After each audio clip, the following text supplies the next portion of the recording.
халықаралық ынтымақ This meeting is being recorded. педагогикалық менеджмент кәсіби саладағы халықаралық бүгін курсымыз жалғасады. Педагогикалық менеджментке келетін болсақ, педагогикалық менеджмент білім беру мекемесіндегі оқу тәрбие процесін ұйымдастыру, жоспарлау, басқару, бақылау жүйесі. Ол тиімді білім беру жүйесін құруға және үздіксіз жетілдіруге бағытталған. Педагогикалық менеджменттің аспектілеріне келетін болсақ, бұнда жоспарлау, ұйымдастыру, басқару және іске асыру негізгі аспектілері. Жоспарлау, мақсаттар мен міндеттерді анықтау, жылдық, 90-дық және айлық жұмыс жоспарларын әзірлеу, ұйымдастыру, ресурстарды тиімді пайдалану және оқу тәрбие процесін ұйымдастыру. Басқару, қызметкерлер мен оқушыларды басқару, олардың жұмысын ұйымдастыру. Бұл педагогикалық менеджментке қатысты. Педагогикалық менеджменттің аспектілерден кейін міндеттеріне тоқталатын болсақ, бұнда оқу тәрбиесінің тиімділігін арттыру. Яғни кеше біз сіздермен дидактиканы, жалпы педагогиканы қарастырғанда біз тиімділік туралы мәселе қозғаған болатынбыз. Енді бұл жерде де оқу тәрбие процесінің тиімділігін арттыру. Кез келген процедура осы қызметте, білім беру қызметінде жүргізіліп жатырған, олар тиімділікті көздейді. Педагогикалық менеджментте сондай процесс, ол тиімділікті көздейтін процесс. Оқу бағдарламаларын жаңарту, инновациялық оқу әдістері мен технологияны енгізу, қызметкерлердің кәсіби деңгейін көтеру, мұғалімдердің біліктілік арттыру курстарын ұйымдастыру және даму бағдарламаларын оқушылардың жеке дамуын қамтамасыз ету, білім алушыларға шығармашылық қабілеттерін дамыту, жеке білім траекториясын құру, білім беру сапасын қамтамасыз ету, білім беру сапасын бақылау жүйесін енгізу, стандартқа сәйкестігін қамтамасыз ету. Немесе нормативтік құқықтар актілер негізінде жұмыс жасау. Осыған дейінгі слайдтарда жалпы білім сапасын, білім ұйымындағы қызметті басқаруды қайталап өтейік. Оны біз екінші күнде қарастырған болатынбыз қазір. Білім беру ұйымындағы колледжді ішкі бақылау жұмысын ұйымдастыруды қарастырған болатынбыз. Бұнда колледждің ішкі бақылау жұмысын ұйымдастыруда халықаралық тәжірибелерге тоқталдық. Екінші слайдым ашылды ма, әлде демонстрацияны тоқтатып қайта ашуым керек па, Индира Болатовна? Осылай жалғасып ашыла береді. Мұнда слайдқа назар аударыңыздар, яғни колледж ішілік аудитті ұйымдастыру үшін, колледж ішілік менеджментті ұйымдастыру үшін білім беру ұйымдарының қызметін үлгілік қағидаларды бекіту туралы бұйрық бойынша жұмыс жасаймыз. Ол 385-ші бұйрық. Міндетті құжаттар тізбесі 130-ші бұйрық. Сол міндетті құжаттар тізбесіне өзгерістер мен толықтырулар 382-ші бұйрықпен жұмыс жасаймыз. Яғни ішкі менеджментті ұйымдастырудың міндеттері ол Қазақстан Республикасының білім беру саласындағы заңнамасын сақтау, техникалық және кәсіптік білім беру ұйымдарының қызметін реттейтін нормативтік құқықтарды орындау. Яғни халықаралық стандартқа да сай болу. Ол колледждің миссиясына байланысты және де колледждің мақсат мүдделеріне байланысты болады. Ішкі менеджментті, колледждегі менеджментті ұйымдастырудың өзінің ресурстары бар. Ол өзін-өзі бағалау, самооценка деп аталады, студенттермен кері байланыс, оқытушылармен кері байланыс, оқу үлгері мен нәтижелерінің мониторингі, оқу сапасын бақылау, оқу бағдарламаларын басқару, ресурстар мен инфрақұрылымды басқару, ақпараттық жүйелер және деректерді талдау, басқару топтары. Осыған дейін атап өткен 130-шы бұйрықтың 7-ші қосымшасын еске сала кеткім келеді. Яғни менеджментті ұйымдастыру үшін осы шаблонда жоспар құрасыздар. Ол жерде бақылаудың мазмұны болады, бақылаудың объектісі болады, бақылаудың мерзімі болады, бақылауға жауаптылар болады, бақылау нәтижелері болады. Осы 7-ші қосымшаның толтырылған үлгісі, ол мысалы бақылаудың мазмұны не болуы мүмкін? Оқу тәрбие жұмысы, оқу өндірістік процестер болуы мүмкін. Оның объектілері кімдер? Педагог топ жетекшілер, әлеуметтік топ тәрбиешілер. Яғни бұл жерде объектілерге, енді объект дегеніміз белгілі бір процесс қой. Бұл жерде жаңағы тәрбие жұмысы, әлеуметтік педагогтың қызметі, тәрбиешілердің қызметі, оқу өндірістік шеберінің қызметі деген сияқты. Бақылау мерзімін, яғни жоспар бойынша дейсіз, немесе жыл бойы дейсіз, сәуір дейсіз, яғни оқу жылының ішіндегі 10 айдың біреуін қоясыз. Бақылауға жауаптыларға кім жауапты? Тұлғаның бар болған жағдайда аты жөнін қоясыз. Немесе бөлім басшысы конкретно, немесе жаңағы бізде аға оқу өндірістік шебер деген бар ғой, штатта старший мастер деген, соны қоямыз. Немесе басшылықтардан кейде директордың өзі тұрады. Нәтижелері тарату, қорыту. Бұнда мысалы мына жерді көрдіңіздер ғой, бақылау нәтижелері тарату, қорытындыларын шығару нысаны дейді, объектісі. Бұл жерге біз педагогикалық кеңес, бұйрықтар, немесе есептер, шешімдер, сараптама қорытындысы, егерде анкета алу болса, егерде белгілі бір үрдіс болса, есеп жазу, талдама, немесе кейде анықтама деп тұрады. Мысалы, жаңағы кітапханада Құрманғазының немесе тағы басқа тарихи тұлғаның бір мерейтойын атап өту. Ол немен аяқталуы мүмкін? Справкамен аяқталуы мүмкін. Осындай топ қатысты, осындай ресурстар қолданылды, осыншама кураторлар атсалысты деген сияқты справкамен шектелуі мүмкін. Бірақ көбінесе 90% практиканы қарағанда әзірлемемен аяқталып жатады. Кез келген іс-шара әзірлемемен. Сол іс-шараның несін қояды, разработкасын қояды, разработкасынан кейін фото отчетін қояды. Міне осындай менеджменттің нұсқасы біздің нормативтік құқықтық актіде діттелген 130-шы бұйрықтың 7-ші қосымшасы. Ары қарай оқу бөлімінің жұмысы бойынша сіздерде алдыңғы курстарда айтқан талапкер, студент, түлек, яғни осы схемамен жүреді. Талапкер приемная комиссия, жаңағы абитуриент студент болады. Студент болған уақытта оның ары қарай қызметі өзгереді, яғни колледждің қабырғасындағы қабылданғаннан кейін приказ шығады, талапкер статусынан студент статусына өтеді, яғни сіздің колледжіңіздің білім алушысы, сіздің стейкхолдеріңіз ретінде, және де ол ары қарай болашақта түлек болады. Яғни осы этаптар арқылы 130-шы приказбен құжаттар дайындалады. Бұнда педагог жұмысының әрбір айға айналған оқу уақытын есепке алу ведомосы болады. Білім алушылар контингенті бойынша бұйрықтардың тіркеу кітабы болады. Міндетті түрде білім алушылардың атаулы кітабы, поименная книга, академиялық анықтама немесе транскрипт беру кітабы, дипломдардың нұсқаларын беру кітабы. Яғни бұл кеңес үкіметінен бері келе жатқан құжаттардың бірі. Білім алушының үлгерім кітапшасы, білім алушының студенттік билетін рәсімдеуді ұйымдастыру деп отырғанымыз, яғни студенттік билетті толтырады. Толтыру, яғни оқу бөлімінің жұмысында тұр, көрдіңіздер ме? 130-шы приказда. Бұл кураторға немесе арнайы пән мұғаліміне өндірістік шеберге қатысы жоқ. Диплом бланкілерін есепке алу журналы, диплом беру кітабын толтырады. Бұл оқу бөлімінің жұмысы.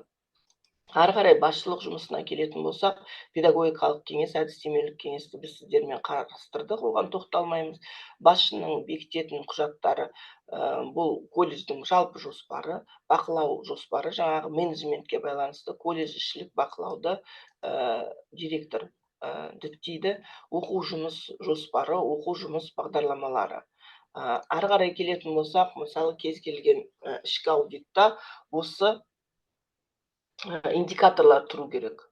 Мысалы, бірінші индикатор білім беру бағдарламалары деп аталу керек. Себебі сізге келетін сыртқы аудит тексергенде осыдан бастайды. Бірінші оқу бағдарламалары деп аталу керек. Екіншісі лицензиялар мен қосымшалар деп аталу керек. Үшінші сұрақ қабылдау бойынша қызмет. Бұл жерде білесіздер, егер де қабылдау 3 жылдан артық болмаса, ол мамандық қайтарылады, лицензия жойылады. Ары қарай 4-ші құжат сіздерде бұл жерде біліктілік көтеру туралы жалпы мағлұмат болу керек. 5-ші құжат сапалық құрам болу керек. 6-шы құжат оқу жоспарына сай баспа және электронды басылымдар бұл библиотеканың құзыретінде. 7-ші құжат жалпы медициналық бекет туралы болу керек. Медициналық бекеттің квадратурасы, медициналық бекеттің жабдықталуы, медициналық бекеттің 76-шы приказға сай жабдықталуы болу керек. Сол туралы құжаттар, ол медициналық бекет 3-ші қосымшада тұр. Мына жерде сіз қосымшаларды көріп тұрсыздар. Қосымшалар 473-ші бұйрыққа сәйкес. Тамақтану бекеті асханада 76-шы және 16-шы бұйрыққа сай рәсімделеді. Материалдық техникалық база 9-шы тұр. 30 деп отырғанымыз, алдындағы сандар 22, 23, 24 дегеніміз 473-тегі подпункттер. 4-ші пункт, 22-ші подпункт, 4-ші пункт, 23-ші подпункт, 4-ші пункт, 24-ші подпункт деп келінеді. Бірақ рәсімдегенде сіз осындай 16 құжат рәсімдейсіз. 10-шы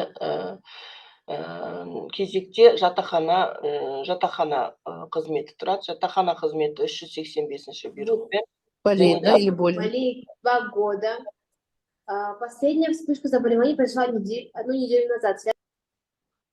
66-шы бұйрықпен және 385-ші бұйрықпен жасалынады.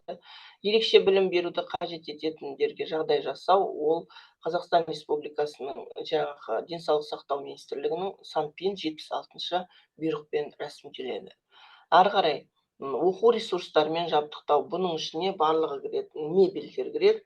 Яғни сіз аудиторияны егер де администрация құрамында болсаңыз, немесе өзіңіздің предмет ретінде класс сыныптың немесе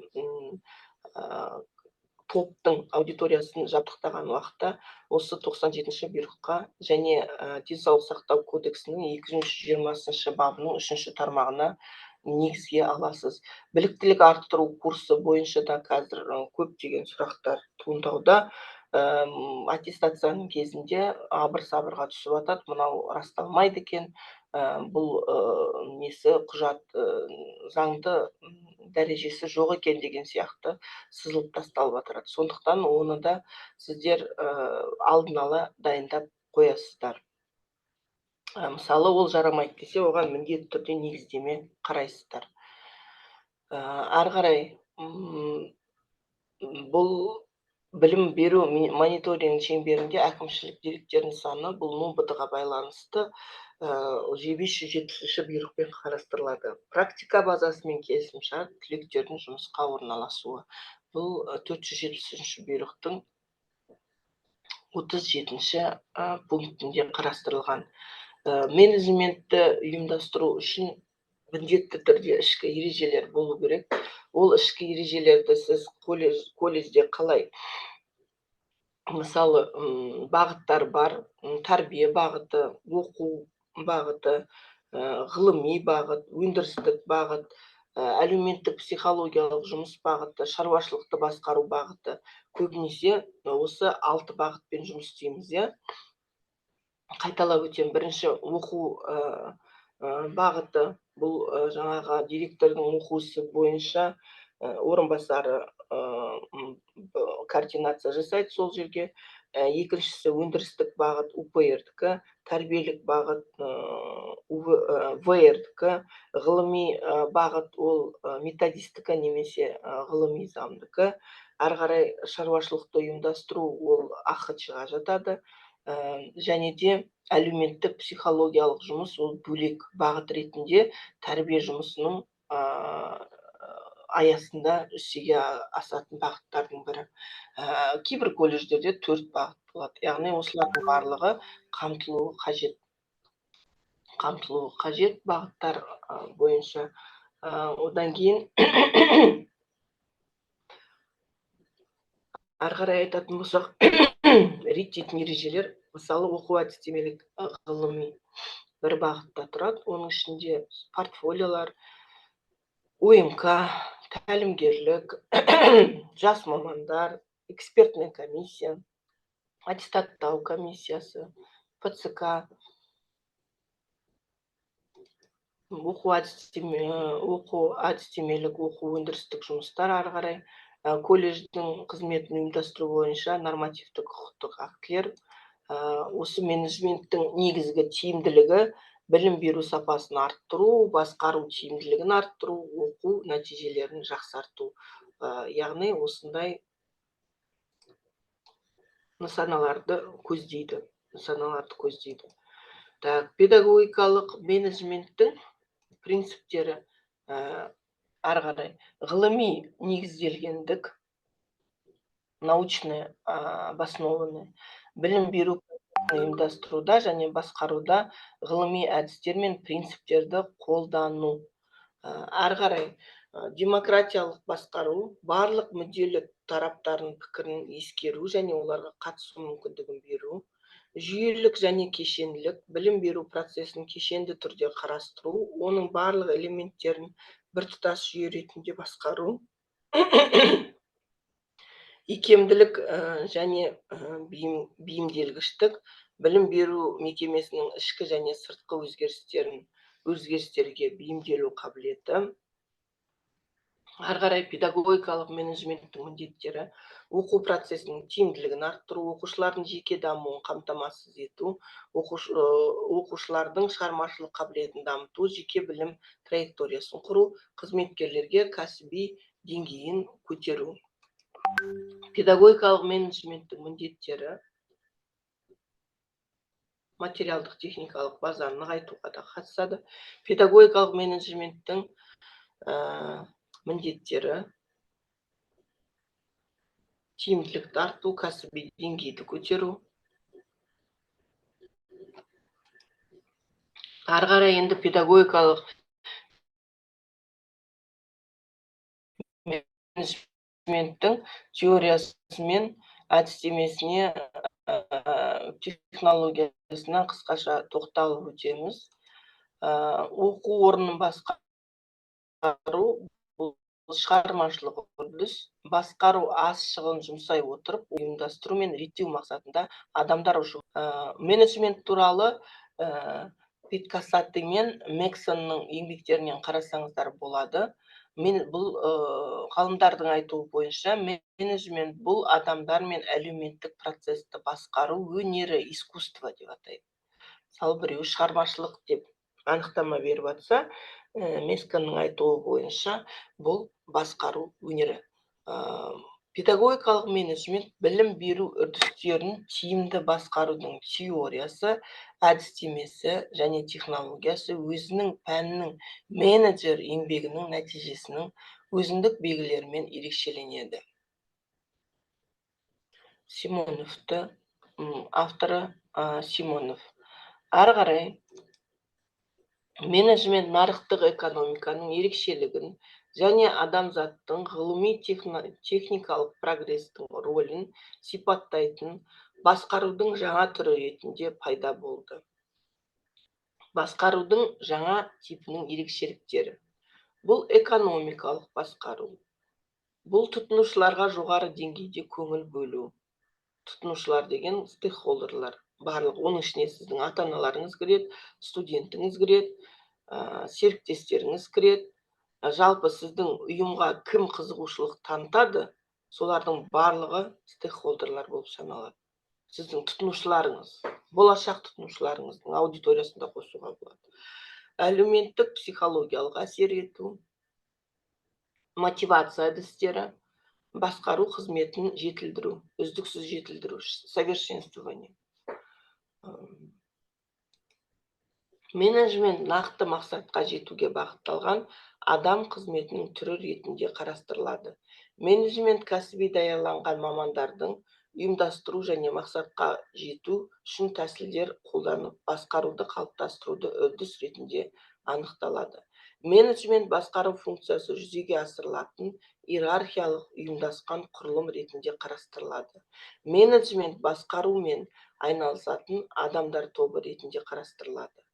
Мақсат қою және жүзеге асыра білу білігі, басқару персоналының басты мақсаты ұйымның барлық қорын, капиталын, ғимаратын, жабдығын, материалын, еңбегін, ақпаратын тиімді пайдалану және реттеу. Тейлордың айтуы бойынша, не істеу қажеттілігін және оны қалай жақсы және арзан жүзеге асыру қажеттілігін нақты білу өнері. Менеджментке осындай анықтама берген. Енді менеджмент эволюциясына тоқталайық. Басқарудың бастапқы теориялары, ғылыми басқару мектебінің қалыптасуы, бұл эволюциясы. Менеджменттегі классикалық бағыт деген административный бағыт. Менеджменттегі адамгершілік қарым-қатынас мектебі. Менеджментке қазіргі көзқарастар, дамыған елдердегі менеджменттің негізгі тұжырымдамалары. Бұнда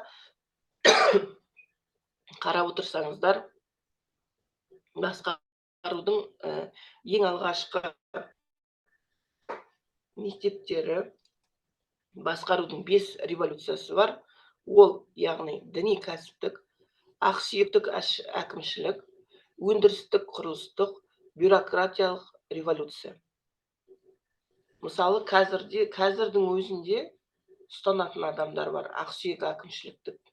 Ол ғасырлар өтіп кеткен бұл жүйеге. Қазіргі жүйе басқаша. Басқарудың алғашқы мәселелерін ежелгі египеттіктер шеше бастаған. Олар адамдардың қызметін, мақсатын ұйымдастыру, жоспарлау нәтижесін бақылау қажеттілігін түсінді. Бұл өз кезегінде адам күшін көп қажет ететін пирамидалар тұрғызу және ірі көлемді жұмыстармен байланысты болды. Ары қарай бұл жерде бәрімізге әлемге әйгілі Хаммурапи мемлекеттік басқару заңдарын жақсы сақтап, өзіндік лидер стилін қалыптастырды. Ең төмен жалақы, заңды нормаларын бақылау мен жауапкершіліктерді анықтады. Грек философы Платон тарихта алғашқы болып еңбек бөлінісі туралы ғылыми ойлар айтты. Ол өз ойларын бір мезетте таспен, темірмен, ағашпен жұмыс істей алмайтын, себебі барлығына бірдей жетістікке жету мүмкін еместігін жеткізді. Платонның бұл еңбегі еңбек бөлінісіне разделение труда. Сол жерде менеджмент туралы алғашқы элементтер бар. Ұлы Сократ өндіріс жетекшісі, саудагер, әскери басшы міндеттерін талдай отырып, олардың барлығының бірдей екендігін, ең бастысы қажетті адамды орнына қою және нұсқауларын орындата білу екендігін көрсетті. Сократ, яғни қарап отырсаңыздар, уақытын көріп отырсыздар, менеджменттің пайда болған. Осылайша ол басқарудың әмбебап сипаты туралы идеясын қалыптастырды, универсальный. Ары қарай эволюциясына келетін болсақ, Макиавелли пайымдаулар атты еңбегінде үкімет бірлігін принципін қадағалайды. Ары қарай Томас Гоббс және оның одақтасы Стюарт адам мінез құлқының мінезі мотиві басшылыққа ұмтылуында екенін дәлелдеді. Ойының айтуы бойынша мануфактураларды басқаруға үндеу еңбегінде жансыз механизмге қандай да көңіл бөлсе, жанды механизмге сондай көңіл бөлу керек деді. Көрдіңіздер ме, мынау теория, қазіргі теория біздің. Жансыз механизм, міне жансыз механизм, жанды механизм. 1813 жылы Роберт Оуэн айтып кеткен екен. Мысалы, қазірде біз алда қарастырамыз, жанды механизмге солай көңіл бөлу керек дейді. Жансыз механизмге отырғанымыз ең алғашқы станоктардың пайда болып жатқан уақыты ғой. Басында мануфактурамен жұмыс істесе, мысалы, бір инені біреу сымды кеседі, оны ұштайды, көзін теседі, ары қарай сол қолмен ғана жұмыс істейді. Ол жерде жаңағы станокпен 100 инені кесіп тастау, инені тесіп тастау дегенге дейінгі айтылған тұжырымдамалар. Ары қарай Тейлордың концепцияларының негізгі қағидаларында қызметкерлерді ғылыми түрде сұрыптау және баулу, еңбекке мамандандыру, еңбекке ынталандыру жүйесін қолдану, жауапкершіліктің әділеттілігін арттыру. 20-шы жылдардағы Тейлор ілімінің көрнекті зерттеушілері ол Гилберт, Эмерсон, Фордты білеміз, бұл ең алғашқы автомобильді саудаға шығарған бизнесмен сол уақыттың. Менеджменттің адамгершілік қарым-қатынас мектебі 1930-50 жылдары. Бұл жерде Фалест пен Мэйоның негізгі қағидасы ұйымдағы бейресми топтардың рөлін анықтау, басқару тәжірибедегі психологиялық және әлеуметтік әдістерді қолдану жолдарын қарастыру болып табылады. Ары қарай Файлдың айтуы бойынша классикалық әкімшілік бұл басқарудың 14 қағидасын ойлап тапты. Жұмысты бөлісу, билік, тәртіп, дара басшылық, бағыт билігі, мүддені жалпы мүддеге бағындыру, ақы төлеу, орталықтандыру, иерархиялық тізбек, реттілік, әділеттілік, қызметкерлердің тұрақтылығы, қызмет лауазымында болу, ынта, ықылас, ерекше рух. Бұл классикалық мектептің өкілдері Макс Вебер, Урвин. Бұл жерде 1930-1950 жылдары қарап отырсыздар, бұл жерде қарым-қатынас, әкімшілік деген сөз пайдаланып отыр, яғни административное управление. Ал Фалестің мен Мэйоның айтуында ол менеджментке адамгершілікті қосып отыр. Бұл жерде басқарудың эволюциясын көріп отырсыздар. Бұнда ең алғашқы адамгершілік теориялары заң жүзінде енгізіліп жатыр. Ғылыми түрде сұрыптау дегеніміз квал требования ғой, қазіргі. Мысалы, сіз жұмысқа тұрмас бұрын сізге қандай квалификациялық талаптар қойылады, егер де оның бір критериялары сәйкес келмесе, сіз конкурстан өтпей қаласыз. Яғни ғылыми тұрғыда тұжырымдау деп отырғанымыз осы. Басқару ғылымы немесе сандық ықпал 1950 жылдан бастап бүгінгі күнге дейін жұмыс істеуде. Басқару теориясының жаңа бағыттарының бірі басқару ғылымы деп аталады. Басқару ғылымына сандық және тәсілдер мен дәл ғылым аппаратын енгізуге тырысумен сипатталады. Бұл мектептің қалыптасуы кибернетика, экономикалық құбылыстардың сандық қолданбасы, абстрактілі математикалық модельдер зерттеудің пайда болуына байланысты. Жаңа мектептің ең көрнекі өкілдері Аков, Берланфи, Форестер. Бұл жаңа мектепте қарап отырсыздар, кибернетика, сандық математика дегендер алғашқы элементтері пайда болып жатыр. Басқарудың менеджментке көзқарастары ескі парадигма, жаңа парадигма дейді. Кәсіпорын бұл қызметтің мақсаттары, тапсырмалары және жағдайларын тұрақты жабық жүйе. Жабық жүйе бұл ескі парадигма. Кәсіпорын бұл ішкі және сыртқы орта факторлардың тұтастығында қаралатын ашық жүйе. Бұл жаңа парадигма. Ескі парадигма өнім және қызмет өндірісінің көлемінің өсуі, табыстылықтың және бәсекеліктің қабілеттің басты факторы. Қосымша құнның басты көзі өндірістік жұмысшы және оның еңбегінің өнімділігі. Жаңа парадигма. Кәсіпорын бұл ішкі және сыртқы орта факторларының тұтастығына қаралатын ашық жүйе, өнім өндірісінің көлеміне емес, өнім және қызмет сапасына тұтынушыларды қанағаттандыруға бағыттау. Ары қарай, қосымша құнның басты көздері, білімді адамдар және олардың мүмкін жүзеге асыратын өз мақсаты. This meeting is being recorded. Басқару орталықтандырып өкілдікке сенімді көрсетілмейді. Негізгі баға өткенге қарап беріледі, бүгінгі күнге баға аз беріледі. Бұл араб моделі. Ары қарай, басқарудың қазіргі принциптеріне назар аударайық. Қызмет ететін адам қорларына қарым-қатынас, тиімді басқарудың міндетті шарттарының жауапкершілігі, Ұйымдағы жоғарыдан төмен, төменнен жоғары горизонталь бағыттағы коммуникация, иерархия деп айтуға болады. Адам қабілетін, немесе субординация. Адам қабілетін ашуға ықпал етуші атмосфера, ортақ нәтиже әрқайсының үлесі, сыртқы ортаның өзгерісіне дер мезгілде әсер ету, өз қызметінен қанағат табуға бағытталған қызметкерлермен жұмыс әдістері, менеджерлердің топтық жұмысқа қатысуы, басшылармен, орындаушылармен және тасымалдаушылармен қарым-қатынасқа түсу білігі, бизнес этикасын сақтау, адал қарым-қатынас және адамдарға деген сенім, менеджменттің фундаменталдық негіздерін жұмысында қолдану, ұйымның болашақ орны мен рөлін нақты анықтау, жеке қызметінің сапасын үнемі жетілдіру. Бұл басқарудың қазіргі принциптері.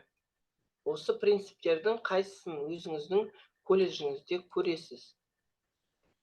Қазір практикалық жұмыс болады. 26 слайд бойынша. Каурдың алдын ала сақтандыруы. Сіздің қарамағыңыздағылар қателік жібергенде оларға ашуланбаңыз.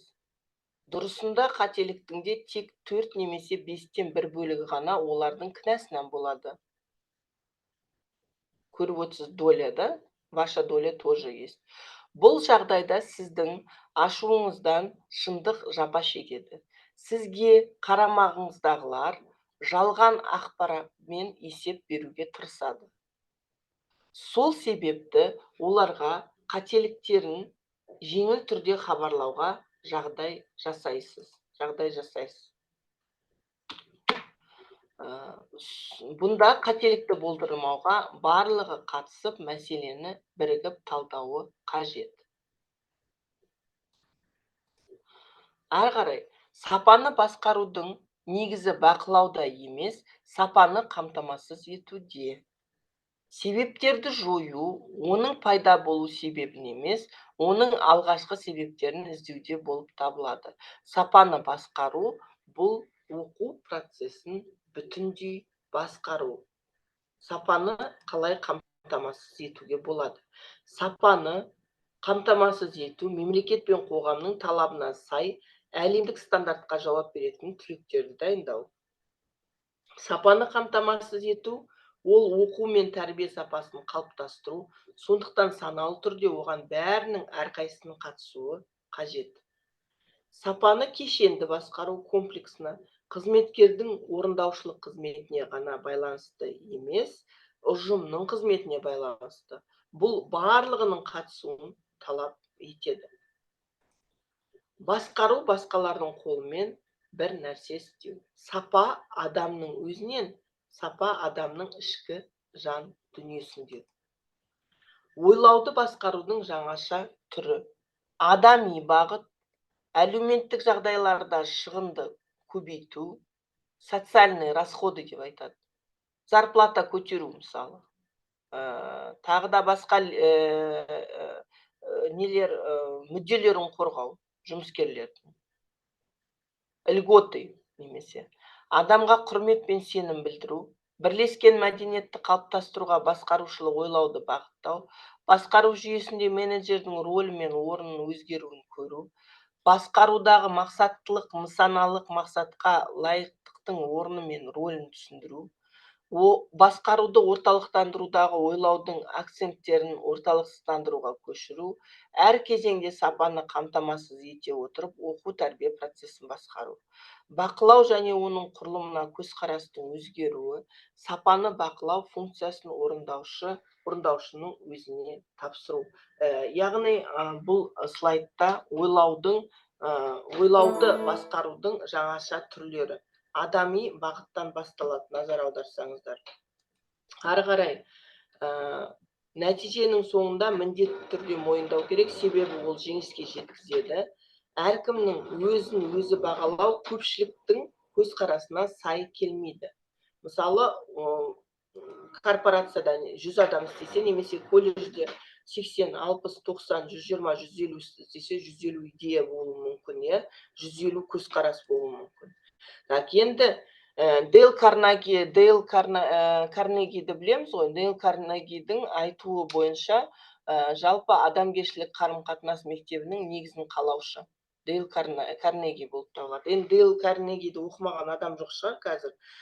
Бұнда достарыңды қалай табуға және адамдарға қалай әсер етуге болады бестселлер кітабы 36 жылда жарыққа шыққан. Қазіргі кездің өзінде менеджментке байланысты Дейл Карнегидің кітабы алғашқы бестікте тұр әлем бойынша. Оның ескермейтін қағидалары: адамдарға шын пейіліңізбен қараңыз. Бұл жерде ескермейтін деп отырғанымыз, яғни актуалды ережелері. Адамдарға шын пейілмен қараңыз, күлімдеп жүріңіз. Есіңізде болсын, адамның есімі өзіңізге қай тілде болмасын маңызды да сүйкімді. Дейл Карнегидің ең соңғы несінде оқығанда, жаңа ғана танысқан адамның атын атасаңыз, оның сізге деген көзқарасы өзгереді дейді. Адамдардың атын жатқа білу.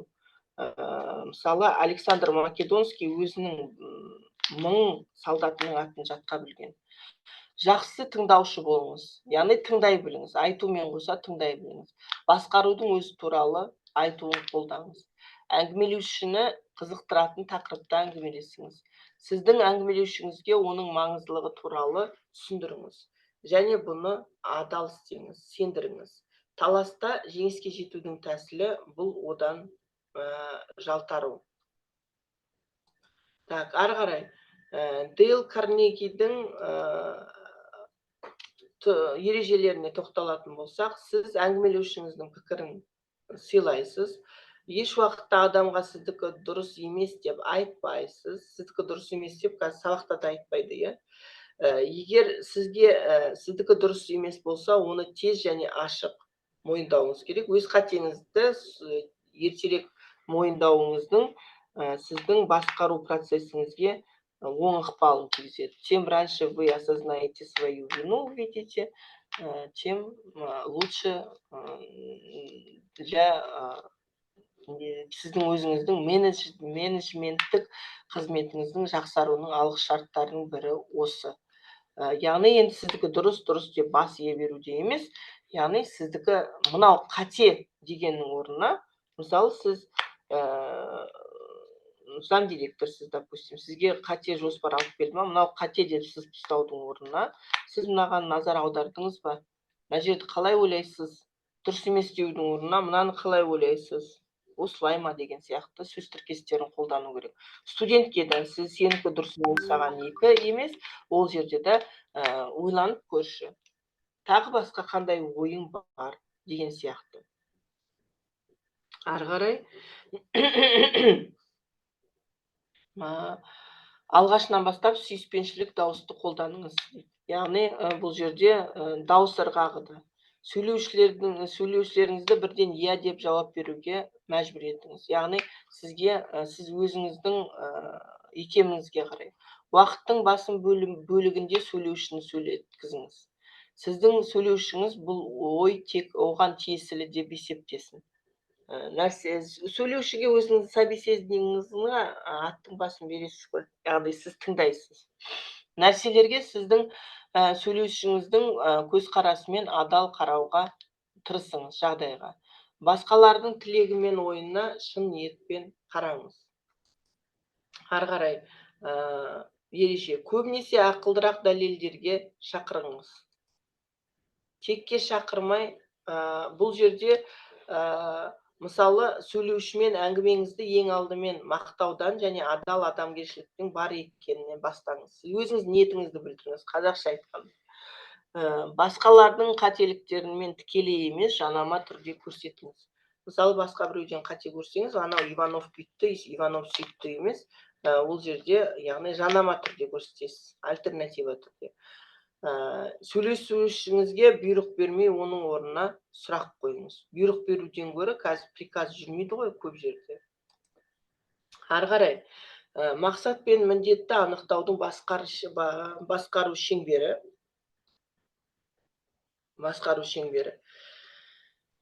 Әсер ету, бақылау, орындау, жоспарлау, мақсаттылық. Мақсат пен міндеттерді анықтаудың басқару шеңбері. Әсер етуге сәйкес басқарушылық әсер етуді іске асыру, жұмысты орындау нәтижесін тексеру, жұмысты орындау, кадрларды оқыту, дайындау, мақсатқа жету тәсілдерін анықтау, мақсат пен міндетті анықтау. Қазіргі менеджмент ағылшын тілінің Оксфорд сөздігі менеджмент сөзіне мынандай түсініктер береді. Менеджмент дегеніміз адамдармен қарым-қатынас жасау тәсілі.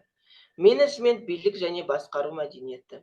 Менеджмент әкімшілік дағдылар және ерекше іскерлік. Менеджмент басқару бөлімі әкімшілік бірлік. Оксфордтың берген анықтамасы. Ереже ары қарай. Бұл ережелерді енді сіздер күнделікті өздеріңіздің қолданып жүрген әдебиеттеріңізде де бар. Менеджменттің мәні мен мазмұны. Басқару бөлімі немесе аппараты, адамдар категориясы, ғылым және мәдениет, функциялары, үдеріс, процесс. Ары қарай менеджмент түрлері. Менеджменттің қандай түрлері бар? Менеджменттің қандай түрлері бар? Соны қараймыз қазір. Бұнда менеджменттің түрлерінде стратегиялық, өндірістік, салықтық, қаржылық, инновациялық, кадрлық. Бізде көбінесе кадрлық. Сіздерге 10-15 минуттық тапсырма, 10 минут тек, 15 минут көп болып кетеді, 10 минут деп алайық, әріптестер. Назар аударайық, слайдқа назар аудардық па бәріміз? Қазіргі педагогикалық менеджменттің осал тұстарын атаңыз. Қай жері осал болып тұр?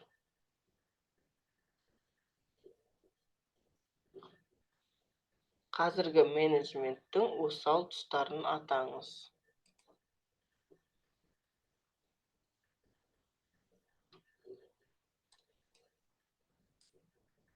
Индира Болатовна, сіз естіп тұрсыз ба мені? Естіп тұрмыз, естіп тұрмыз. Так, менен что-то панель шықпай тұр.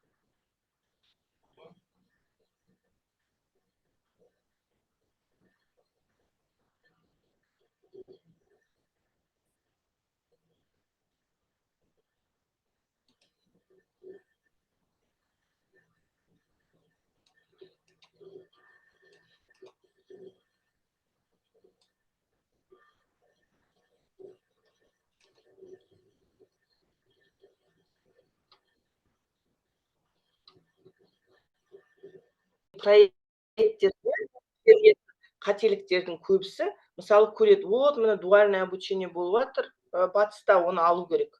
Яғни сіз манекеннен бір көйлекті көрдіңіз да, ол маған ұнады деп өзіңізге сатып аласыз. Примерочныйға кірмей, өзіңізге өлшемей. Сол сияқты болды. Яғни кез келген әдіс тәсілдерді, мысалы көру, оқу, оны қолдану бір бөлек. Сіз қолданбас бұрын, өйткені сіз тірі организммен жұмыс істейсіз ғой.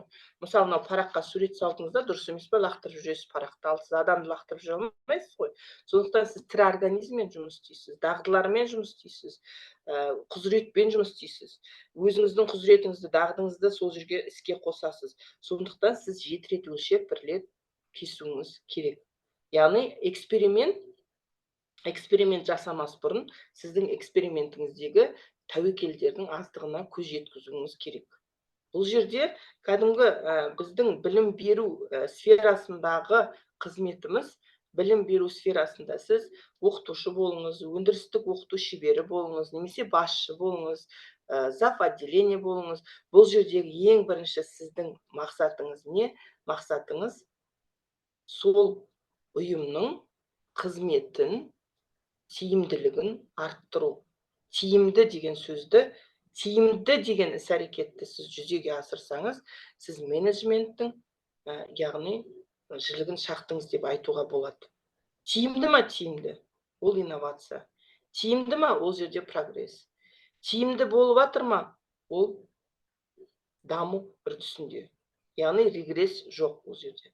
Сіздің сабағыңыздың тиімділігі, сіздің біліктілігіңіздің тиімділігі, сіздің қызметіңіздің тиімділігі. Бұның барлығы менеджмент. Қазір практикалық тұсқа тағы да ораламыз. Педагогикалық менеджмент сонда білім беру мекемесінің тиімді жұмыс істеуін қамтамасыз ететін басқару жүйесі. Негізгі аспектілері жоспарлау, ұйымдастыру, басқару, бақылау және мотивация. Міндеттеріне келетін болсақ, оқу тәрбие процесінің тиімділігін арттыру, қызметтерінің кәсіби деңгейін көтеру, оқушылардың жеке дамуын қамтамасыз ету, білім беру сапасын қамтамасыз ету, мектептің материалдық техникалық базасын нығайту, ғылыми негізделгендік, демократиялық басқару, жүйелілік және кешенділік, икемділік және бейімделгіштік принциптері, негізгі принциптері. Мысалы, әркімнің өзінің принциптері бар. Кәсіби саладағы халықаралық ынтымақтастыққа келетін болсақ, кәсіби саладағы халықаралық ынтымақтастық заманауи жаһандану жағдайында маңызды рөл атқарады. Бұл ынтымақтастық нормалары, қағидалары, нысандары, әдістері арқылы жүзеге асады. Олар ынтымақтастық тиімділігі мен тұрақтылығын қамтамасыз етуге бағытталған.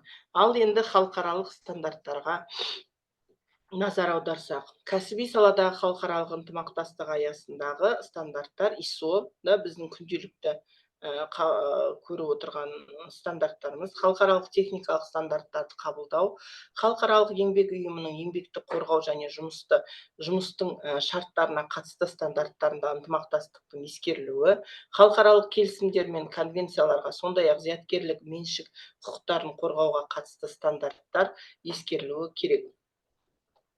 Ары қарай, ынтымақтастық қағидалары өзара тиімділік, ынтымақтастықтың екі тарапта да пайдалы болуы және өзара түсіністік пен сенімнің негізінде құрылуы.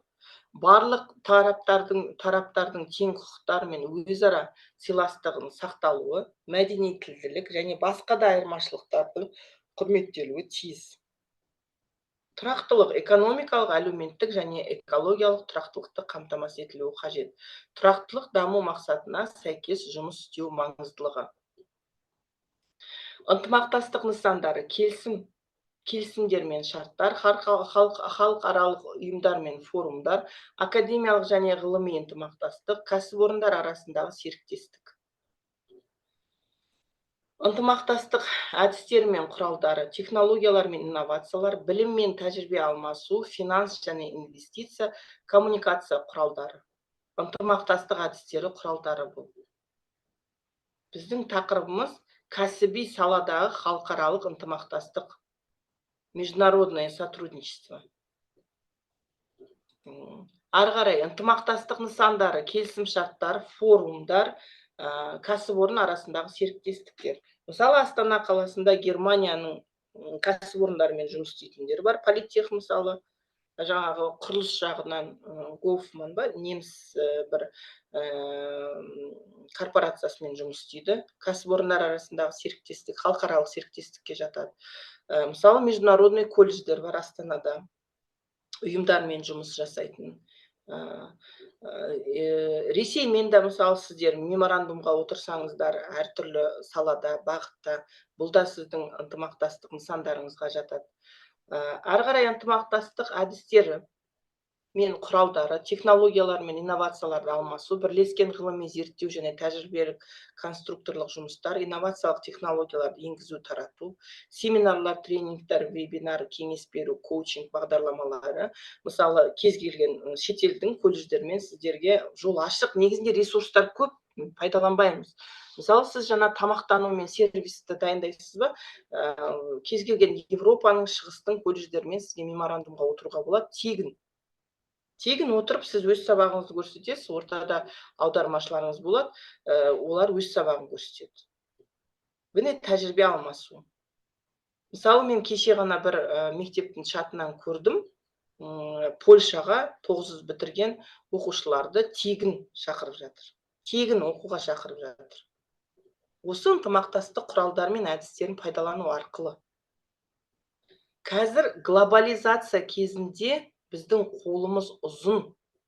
Яғни халықаралық ынтымақтастық, халықаралық серіктестер дегенде біз керемет бір жаңағы беріспейтін белес сияқты болып көрінеді. Ал негізінде сіз бастап көріңізші, жүзеге асырады. Семинар, тренинг өткізуге де болады. Халықаралық деңгейде. Оған управлениенің немесе жаңағы министрліктің қажеті жоқ. Видеоконференциялар, платформалар, халықаралық ақпараттық желілер, дерекқорлар, бұлардың барлығы біздің қол астымызда тұрған ресурстар, құралдар. Мәдени жобаларды ұйымдастыруға болады. Әлеуметтік жобаларды ұйымдастыруға болады. Мысалы, сіз өзіңіз басшы ретінде, әкімшіліктің мүшесі ретінде, жаңағы қатардағы шебер ретінде, мұғалім ретінде ынтымақтастықты неге бастамасқа, неге идея тастамасқа. Мысалы, осындай колледж бар екен, тіпті бір кездерде тапсырма беріледі, приемный комиссия туралы опыт жинаңдаршы деп. Сонда ол ағылшын тілінің кітабын оқу міндетті емес қой. Сіз кез келген колледждің сайтына кіріңіз, международный. Кіріп көрдіңіз бе? Кіріп көріңіз. Қазір жастар ағылшын тілін жақсы өте жетік білген. Қасыңызға алып алуыңызға болады. Оны аудару, қазір онлайн аударулар бар. Енді оның сапасы төмен болғанымен, сіз өзіңіздің өзегіңізді ала аласыз сол жерден. Яғни, сонда халықаралық ынтымақтастықтың көздері көп. Сол көздерін пайдалану керек. Ынтымақтастықтың артықшылықтарын қараңыздар, өзара тиімділік, білім мен тәжірибе алмасу, инновациялар мен технологиялар. Мысалы, инновациялар мен технологиялар қазір бізде актуалды болып тұр. Кез келген мұғалім өзі армандайды, мен осы инновацияны қолдансам екен, технологияны қолдансам екен, осы менің сабағым сонда ерекше болса екен, яғни дәстүрлі емес сабақ өткізгісі келеді де, бірақ ізденбейді. Мысалы, мен өз тәжірибемде болған, мектепте болмаған іс-шара өткізіңіз. Өткізе аласыз ба деген сұрақ болды маған. Мен өткізе алам деп жауап беріп шықтым. 2 сағаттың ішінде воркшопты таптым. Сынып сағатында, мектепте жүргенде. Воркшопты акт залында ұйымдастырдым. Керемет іс-шара болды. Оған ешқандай жаңағы бір мемлекетке барып, немесе жаңағы тіл білу, ол біздің кезіміз осылай орыс тілімен шектелдік қой, енді қазіргі келген жас мамандарды көріп тұрсыздар ғой, ағылшын тілінде сайрап тұрады көбісі. Бұл жерде жаңағы сіздің ізденімпаздығыңыз үздіксіз конкуренцияға, бәсекеге сай болуыңыз. Мысалы, мұғалімдердің, оқытушылардың статусы неге төмен? Біз өзіміз оны төмендетіп отырмыз. Өзіміздің қолымызбен, іс-әрекетімізбен төмендетіп отырмыз. Өйткені өзімізде менеджмент жоқ. Өзімізді басқара алмаймыз. Кейбір мұғалімдерде күн тәртібі де жоқ. Мұғалімдердің қазіргі көбінесе алға қойған принципі ата-аналар алдында тізе бүгу болды. Менің өзімнің жеке тұжырымдамам сол. Ата-аналардың алдында тізе бүгу, әкімшілікке жағу болды. Басқа мақсат мансап жоқ. Яғни, ай аяқталды, өзінің айлығын алды, ай аяқталғаннан кейін ешкім өз-өзінен отчет сұрамайды. 30 ма, 31 ма, мен осы айда не істедім? Нені өзгерту керек? Сіздер қойдыңыздар ма сұрақ? Өзіңіздің іс-әрекеттеріңізде қойған жоқсыздар. Мүмкін бір 10%, 15% қоятын шығар. Ай аяқталды ма, 30-ы сіздер жай календардағы бір күн, келесі айдың басталуы ғана. Қарапайым бір үрдіс. Өмір өтіп жатыр дейсіздер. Ал сіз қалай тиімді өткізіп жатсыз ба, тиімді өткізбей жатсыз ба? Соны қарау керек. Адам позициясын өзгертсе, сіздің мәртебеңіз өседі. Мәртебелі болғыңыз келеді ғой сіздің. Ал мәртебелі болуға сіз өзіңіз ішіңізде не істеп жатсыз? Сіз өз-өзіңізді қалай басқарып жатсыз? Өз-өзін басқару менеджменті сізде бар ма, жоқ па? Ол менеджмент кімге жұмыс істейді? Ыңғайлы адамсыз ба сіз? Человек-винтик дейді, Человек-винтик деген, жаңа винтті білесіздер ғой, болт. керек жеріне апарып бұрай салады. Дайын, яғни гибкий. Ол жаңағы удобный, гибкий емес удобный. Удобный болғыларыңыз келеді. Бірақ бұл жерде жаңағы soft skills'та көп нәрселер айтылады. Soft skills'тың мен бір ссылкасын жіберем. Өте жақсы зерттеу жүргізген soft skills туралы экономикалық бағытта. Қарап отырсаңыздар, барлық аспекттері образованияға келеді сол soft skills'тың. Сол мақаланы міндетті түрде оқуға сіздерге кеңес беремін. Ынтымақшылықтың артықшылығын, өзара тиімділік, халықаралық ынтымақтастық қатысушы тараптардың өзара тиімді және ұзақ мерзімді қарым-қатынастардың дамуға ықпал етеді. Білім мен тәжірибе алмасу, ынтымақтастық арқылы тараптармен білім және тәжірибе алмаса алады. Бұл олардың дамуына оң әсерін тигізеді. Инновациялар мен технологиялар, ынтымақтастық, инновациялар, технологияларды енгізу және тарату мүмкіндігін ашады. Енді осы халықаралық ынтымақтастықты қорытатын болсақ, маңыздылығы кәсіби саладағы халықаралық ынтымақтастықтың заманауи жаһандану жағдайында өте маңызды.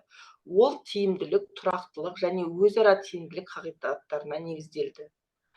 Ынтымақтастық келісімдер, халықаралық ұйымдар, академиялық ынтымақтастық, кәсіпорындар арасындағы серіктестік, технологиялар, инновациялар алмасу сияқты нысандар мен әдістер арқылы жүзеге асады.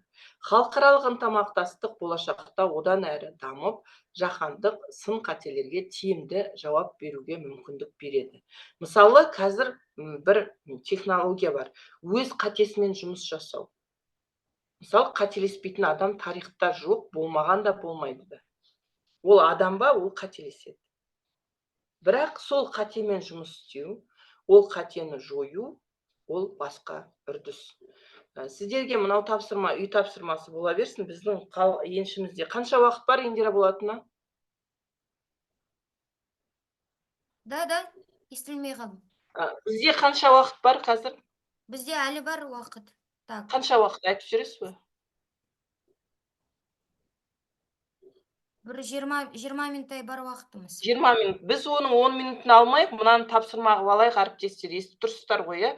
Тез сол 20 минуттың ішінде енді сіздер ақылы курсқа қатысып жатырсыздар ғой. Біз бірінші күннен бастап шолу жасайық. Мен сіздерден өтінем, кері байланыс беріңіздер. Қазір мен ашайын, бірінші күннен бастап шолу жасап шығайық. Бірінші күнде біз кәсіби құзыреттілік туралы айттық. Кәсіби құзыреттілік туралы аша беріңіздер материалдарыңызды.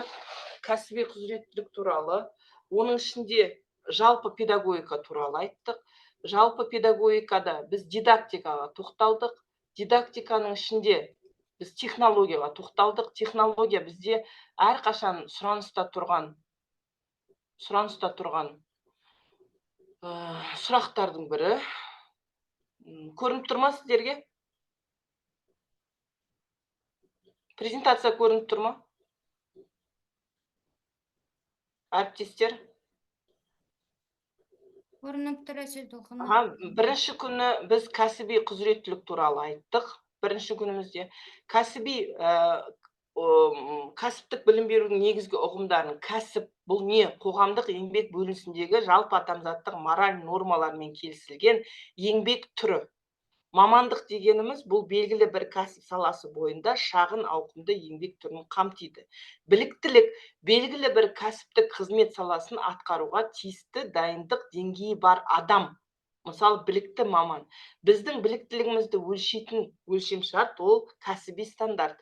Кәсіби стандарт туралы біз сіздермен әңгіме қозғадық. Кәсіби стандартты ашып, карточкаларыңызды қарап алыңыздар. Әрі қарай кәсіп құзыреттілік